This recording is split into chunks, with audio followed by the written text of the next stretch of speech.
Good morning. I'm going to give it a minute or two to let everybody join on, so we'll get started in just a second.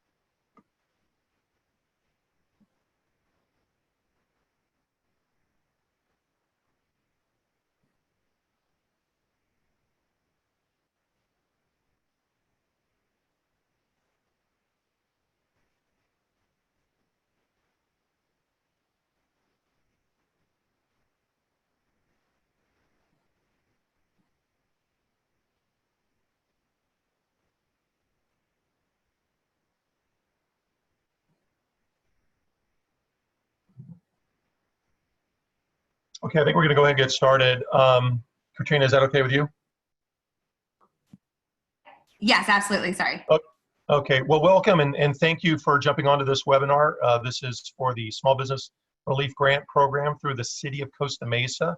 And my name is Michael Hill, and with me today is Katrina Smith. We are from the Small Business Development Center, hosted through Cal State Fullerton. Our role here is to help get information out to make sure that businesses who want to apply for this grant understand how to do it.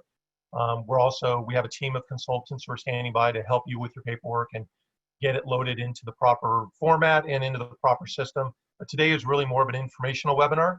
So I'm going to share with you a little about what this program is about, and I'll walk through this PowerPoint.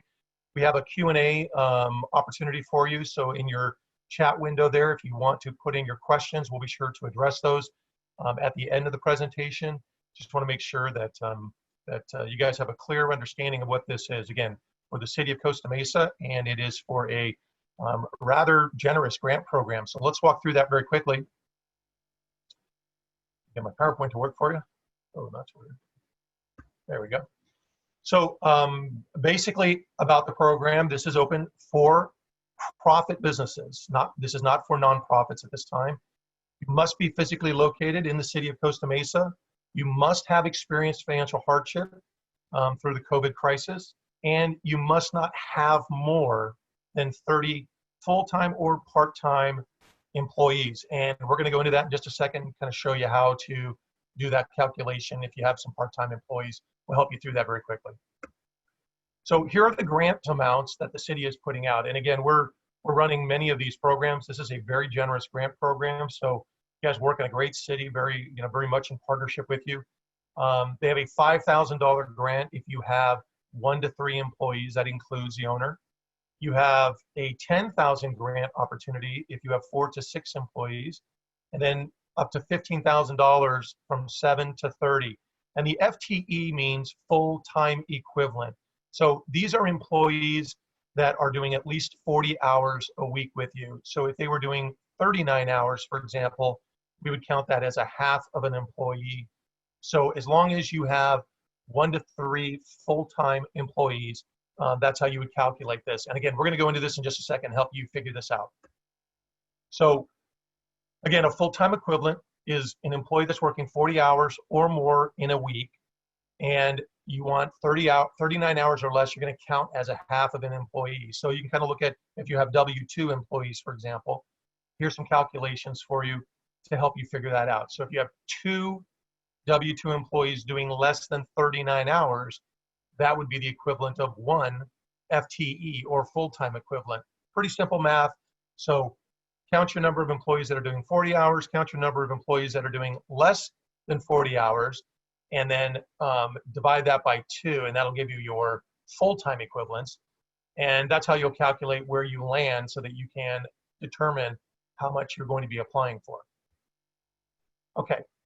And again, if you have questions, you can drop that into the chat box, and we'll try to answer that for you here at the end. So how do we know that you've been affected by COVID? How does the city know that? And again, we administer the grant, they approve it, and they'll be cutting the checks for you. So we want to help you make the case so that you can get these grants. So first, you have to have been deemed non-essential by the state or local government. Sales must be down at least a minimum of 25,000 compared to the months prior to COVID. And really that starts February 15th. So prior to February 15th and then after February 15th, what do your sales look like? And the business has had to furlough or lay off at least one of its full or part-time equivalents, or one or more of those employees have contracted COVID while they've been employed with you as a business. So those are the requirements. And the question is, how do you share that information with us? And our consultants will help you, but a lot of this is self-certified. There is some 941, some payroll reports that we can look at. You can also write a statement explaining how COVID has affected you. And the goal is to make sure that you're covering one of these 4 bases here. Actually, yeah, one of these 4 bases. So how do we determine what is a small business? Well, we spoke to the employee situation. We want to make sure you have less than 30 employees. If you are a manufacturer, you can go up to 100 employees or less. You must have an office located within Costa Mesa city limits. You must be independently owned and operated. And that's kind of a, that's something that we'll talk to you about. But as long as you're not owned by, like, let's say, a franchise system, then you would be eligible. And the officers of the company must be housed or homed or located in the city or in the county of Orange. So you must be in Orange County. In other words, we don't, these are local dollars. We want to make sure that they're staying local. They're staying within the city. And then the business together, we talked about the employees. And then from a sales perspective, as long as you've had less than 15 million in sales over the last 3 years. So that's 15 million each year over the last 3 years. So pretty broad, pretty generous there. Continue on for you. You must have a business license, and we're going to require that documentation, so you can think about getting that now. And it must be a license that was in effect prior to March 19th. You must have an active business license during the grant program, so you can't let it default. You can't let your business close down during this process. You must have had through 30 or fewer of those full-time equivalent, those 40-plus hour workers over the last, prior to March 1st. And you must be in good standing with the city. So, you don't own any sales tax that hasn't been paid, or that your license is still active with the city, things like that. And now the question is, if I've already received PPP money or idle funds, am I still eligible for this? And you are. Obviously, the city is going to prioritize those businesses that didn't qualify for PPP or idle, but that is not a disqualifier by any means. So if you have received those funds, please make sure that you're submitting for this grant opportunity. You must follow the state and the county and the city's reopening guidance. So, make sure that you have that. And you can go to covid19.ca.gov to get the state information if you don't already know what your opening guidance should look like. And you must submit a completed application and all the required documentation. And really, that's what we're here for. That's what the SBDC is here for. I'll talk a little bit about that at the end of this presentation, who we are and how we help you with this. So now there are some disqualifiers. So businesses that are in adult entertainment, gambling, cannabis-related, and hemp-related businesses are not eligible for these grants. That's mainly because a lot of these dollars are coming from the federal government, and some of these are still illegal at the federal level. So here are the funding priorities. This is really the objective to help these businesses. Retail, restaurant, personal service establishments, you get some ideas of what they are. We've listed them here. Any other businesses that are in Governor Newsom's stage 3 reopening plan. So if you fall into that, and all stage 4 businesses. So, and if you don't know that, again, covid19.ca.gov will help you understand where your business fits. That's just a resource for you to take a look at. You can actually go into the specific industry that you're in as well. So funding priority structure, how we do this. So group 1, businesses that have received less than what we say is significant, and that sounds a little bit arbitrary, but it wasn't enough funding to operationally sustain their business. So either through the PPP or the idle programs, those will be prioritized. Let's see. Group 2 is the same. Yeah, group 2 is the same. I just want to make sure we didn't have a type on that. And group 3, and then group 4. Obviously, these are all the same, but as we are funding these as they come in, this is how we're going to be. The city will be prioritizing this.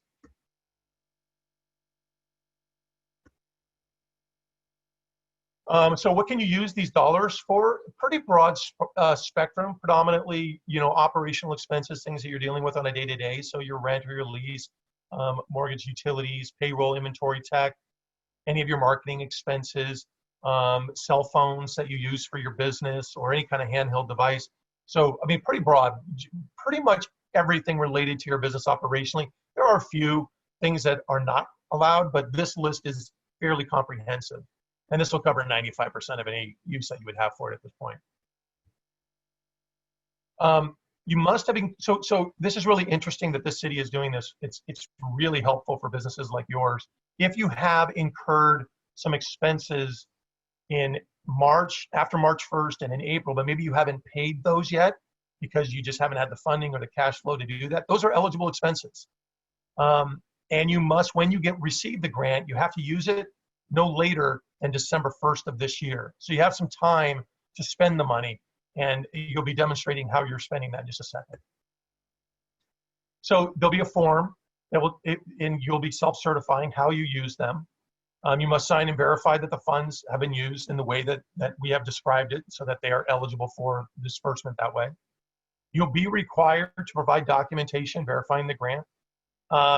And any use of the funds are not prohibited, and the city reserves the right to audit that. And if for some reason you didn't use the funds as needed, they'll be asking for those funds back. Okay, so let's talk about the application and getting through that process. So it opens up on June 30th at 9 a.m. and it will be closed on July 3rd at 5 p.m. So you have just a few days to get all that in. So be thinking about getting all that paperwork together as well and getting that application ready. It's a hard stop. If you get in at 5:01, your application unfortunately will not be accepted. So this is a hard stop. So you want to get in front of this. And it is a self-certification process. So a lot of the documentation you're going to be providing is you verifying that these are the expenses and you haven't hurt by COVID and what that process looks like. So what happens if we get more businesses who request or apply for the grant and get approved for the grant?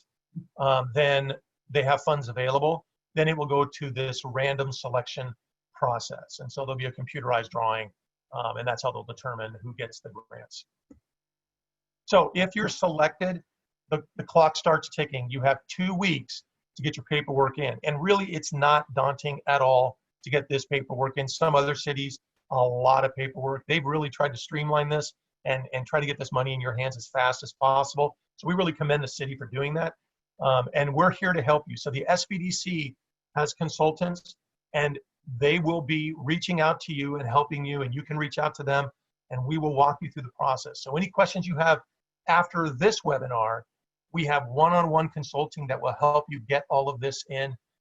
The Small Business Development Center, I'll get to that in just a second. So what are the required documents that you need? So first is the fact that you've been hurt by COVID. So 25% decline in sales. So we can look at your P&Ls, we can look at your tax, I guess you really can't look at your tax returns, but predominantly your P&Ls will do that for you. If you'd like to see a balance sheet as well, make sure that it's no later than May. So June hasn't closed yet, obviously. So we want to see May, April, March. That would be like ideal for us to see, and then you can compare that to maybe the previous 3 months. So if you gave us December, January, February P&Ls, and then March, April, and May P&Ls, then we'd have a real easy way to demonstrate how COVID has affected your business. And you want to include your balance sheets with that. So your P&Ls and your balance sheets, those will be required for a 6-month period. Any financial records, really. So, also your bank statements, things like that, that can also be helpful in us helping ensure that you can demonstrate that you've had an impact by COVID. So if you want to use the employee route for demonstrating that, obviously, we're going to want to look at your 940s and your 941s. These are your quarterly federal tax payment forms that you have to submit. So if you have that, that would be amazing. That would be really helpful as well. Because on those, I don't know if you guys, if you have employees on there, you have to say how many employees were working for you at the time. So we would see a decline in that. So we have to see a utility bill, so that will be required, demonstrating that your business is in the city. And the address on that utility bill is obviously going to match the address of your business. You have to have any documentation that lets us know that you were considered non-essential. That's going to be a requirement. Make sure you get your business license. We want to know that it's been active for the 6 months prior to the 19th of March of this year. So you've been in business, you've been an active part of this community. So we want your 2019 tax returns, and if you don't have those because you haven't filed those yet, and that's possible, then your 2018 tax returns will do. We want your two most recent bank statements. That will be helpful for us. And then we need a copy of the lease agreement demonstrating that you have a space that you're leasing in the city, and we'll want to put that up. So any lease documentation. And by the way, your tax returns need to be signed and your leases need to be signed. So there's a couple of ways that you can apply. You can go to this website right here, which is the Costa Mesa SABAC, and then you can also email for the application, or you can drop it off in person. You can fill out an application, drop it off in person down at the City Hall. So those are the 3 ways to apply. And again, it opens up on the 30th at 9 a.m. So mark that on your calendar. You want to make sure you get that in right away. Okay, so if you have questions, what we do, that's why we do these. This is a Q&A question, and we have 2 more coming up.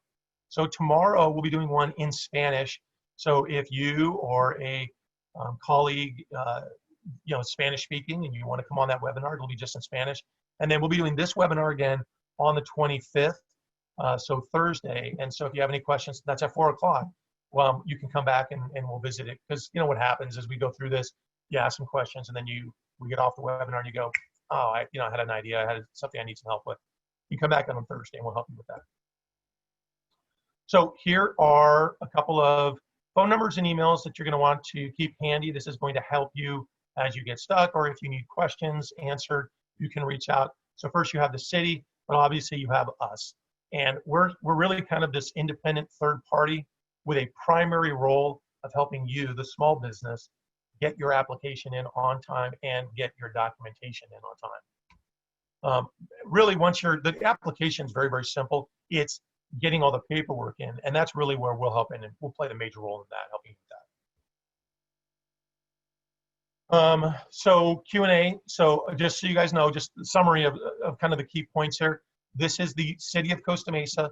There's a lot of grant programs out there right now from the county, from the city. This is for the City of Costa Mesa, and it is their Small Business Emergency Grant program. You must have been affected by COVID-19. Your application is due on the 30th at 9 a.m. and it closes at 5 o'clock sharp on the 3rd. No applications, no exceptions after that point. They've made that very clear to us. We want to make sure we get that message out to you as well. And then once you are selected as a grantee, then you'll have the additional documentation. And again, that's where we'll come in and we'll help you. So you can go to this website and you'll get additional information on it. I think that's pretty much everything that we have. So if you've got some questions, and I believe we do, let me jump into that real fast.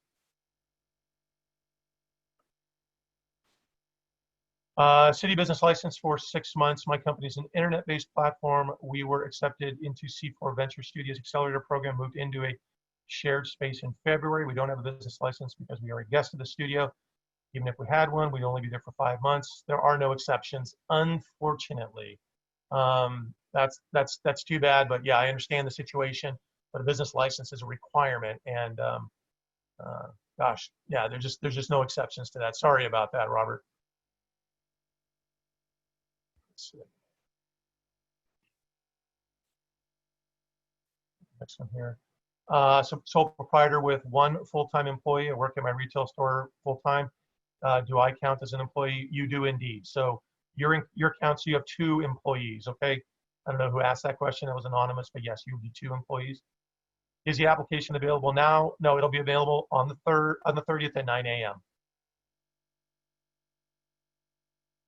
And then there are two questions in the chat. And then I do want to also clarify the mistype of the email. So you can email localgrants@ociesbdc.com.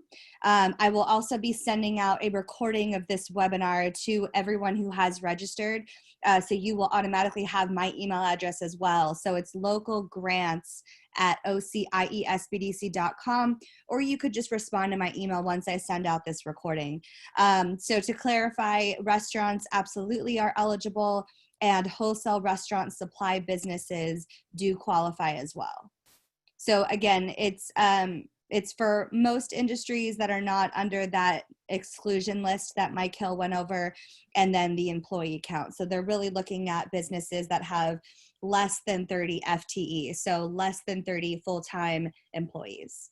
And then, Sandro, the fact that you have a warehouse outside the city, but your main business is located, your office is in there, as long as you have a business license that's in the city of Costa Mesa, you're going to be fine. You certainly will be eligible for this. Perfect. Any other questions, guys? Okay, well, again, we're gonna send this out. Katrina will be sending that out, and we just want to thank you so much. And we know it's been a rough time. The small business, I didn't get to really tell you too much about the SBDC, and let me just take a moment to do that. The Small Business Development Center, again, we're hosted by Cal State Fullerton, but we are funded in part by the Small Business Administration, so SBA, as well as through the state of California, and then local partners, city partners, chambers, and things like that. Our role traditionally has been to help start and grow and expand small businesses. But in this particular moment in time, this moment in history, we've really transitioned to be more about helping businesses survive and helping businesses reopen and find a way to thrive once again in a post-COVID world. And so as part of that, we have built these partnerships with cities who want desperately to help businesses within their community get capital into those businesses' hands. And so we are the facilitator of information and then a resource for you, the business owner, to help make sure that that goes smoothly for you. But if you need help with consulting and other things with your business, and you just have some general operational challenges, we're here for you as well. And all of our services that we provide to businesses always are at no charge. We are paid through the grant that we receive from the Small Business Administration. And so the resources that we bring to you as a business owner are completely free. So you can reach out to us, we'll put you in touch with a consultant. We can help you with just a whole bunch of different things. But right now, our role here is to help ensure that you get your application and all that documentation together properly so that you can receive these dollars, and then the city can disperse those funds. So we're an advocate for you, and then liaison to the city of Costa Mesa. Okay, well, it doesn't look like there's any more questions. So we're going to go ahead and sign off. And again, thank you guys so much for jumping on. And we're here for you. Reach out to us. You've got our email. You've got our phone number. The applications open up. The application process opens up on the 30th. And we're super excited that that the city has made these funds available to you. And hopefully it'll help you in your business. Okay? Thank you guys so much.